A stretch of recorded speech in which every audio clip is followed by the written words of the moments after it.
El centre termal del balneari Prats és una de les millors opcions per cuidar el nostre cos i la nostra ment.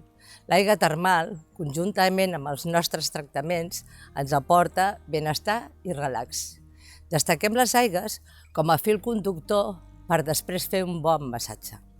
La hidroteràpia és l'aigua termal aplicada sobre el cos, té efectes terapeutes, relaxants, antiestrès, les diferents maneres com la dutxa circular, la dutxa a pressió, la dutxa massatge, el bany de bombolles.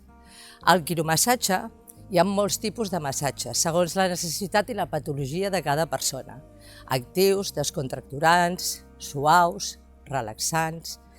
També massatges específics, teràpies que ajuden a regular l'energia del cos, com massatges cranials, cervicals, reflexologia, shiatsu.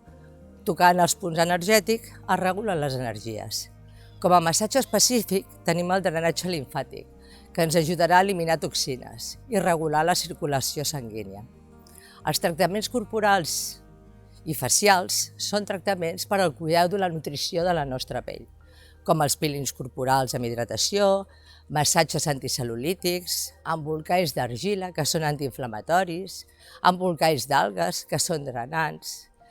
També el cuidado del nostre facial, amb tot tipus de tractaments personalitzats, neteja de cutis, tractaments antiedat, lifting japonès per les arrugues. La fangoteràpia i la parafina són tractaments en calent per mitigar el dolor de l'artrosis, l'artritis, dolors musculars de les mans, l'esquena, els genolls. Els tractaments d'autor són tractaments tant en l'àmbit físic com emocional per gaudir d'un munt de sensacions noves que aportarà múltiples beneficis. La qüestió és mimar-nos i sentir-nos cuidats. El nostre equip de terapeutes assessorem de tots els tractaments segons la patologia i les necessitats de cada client.